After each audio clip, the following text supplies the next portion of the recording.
Hi guys, welcome back to yet another video. My name is Martin. I'm filming this in my storage unit today.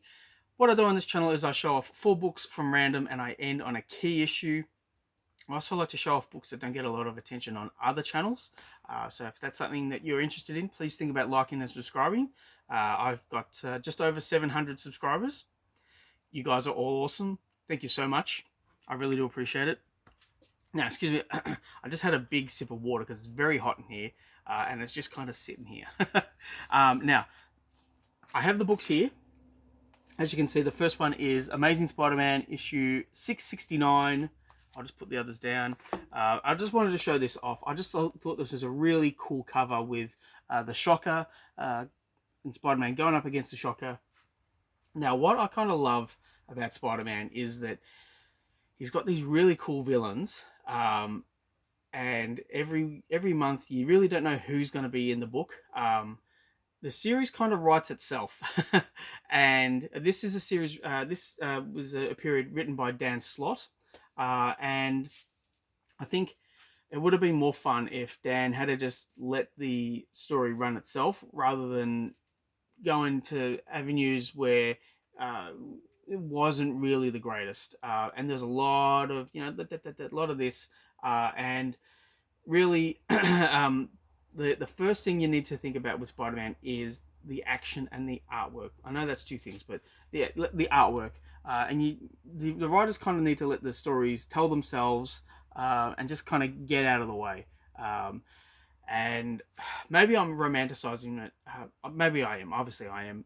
Because when I started reading Spider-Man, the first issue that I really took notice of, and then when I started reading it month after month, he was fighting the Shocker. And so this fight, this dynamic, kind of has a bit of a uh, what's the word I'm looking for? I kind of gravitate towards this kind of dynamic where the Shocker, he just hates Spider-Man, and Spider-Man he's just an irritating twerp, but you love him anyway, and you like to see how he takes out the bad guy. Anyway, moving on to the next book. We have issue 70 of Iron Man with Ultimo here, and we have Sunfire. What I find interesting here is that Tony Stark is teaming up with Sunfire, both in an action point of view, but also in a corporate point of view. So you had American corporations and Japanese corporations kind of going at it in an interesting kind of way. And for a long while, Iron Man had that dynamic where he was constantly fighting against Asian corporations to maintain Stark Industries. But then there'd be that part of his lifestyle, and then there'd be the Iron Man part of his lifestyle. So you had corporate intrigue, and then you had full-on action with Iron Man up in his suit every time, and it was just a fun read. And yeah, Ultimo is a very interesting character, both visually and story wise. Every time he's on the cover, it's kind of fun. So there we go. That's issue 70. Next up, we have Avengers issue 302 with Kaiser on the cover here, and it's a Paul Ryan cover. As you can see with all the Ravagers around here, I am a big Paul Ryan fan. I love his art style. Maybe I'm speaking about Paul a bit too much lately, but every time I'm going through these boxes, I find a Paul Ryan drawn book and I pull it out and I admire it. I love the guy's work, and yeah. So there you go. We have the Avengers with the East Coast Avengers, Lost in Space. Okay, I thought it was the West Coast Avengers. Oh no. Okay, so here we go. My finger was in the way. Uh, Avengers with the East Coast Avengers, Lost in Space, and the West Coast Avengers to Earth's rescue. Whew, that's a bit of a mouthful. So it's the event two Avengers teams.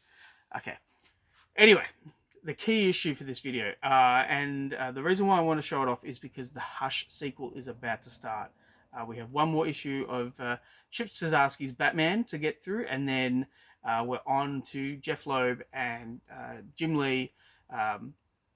Will the Hush sequel meet the expectations of the original Hush series. Um, I don't have the Batman series. They're right there. I do have them. I just for this one I have Batman and Robin, the Boy Wonder issue 4, and I just wanted to show it off because it is Batman drawn by Jim Lee, and I know this series is divisive in the way it was told. It's kind of let's just say puerile for my tastes, um, but can the Hush sequel be anywhere near as fun as this? Like visually, this was a lot of fun. This was a fun series to look at. Um, I don't know.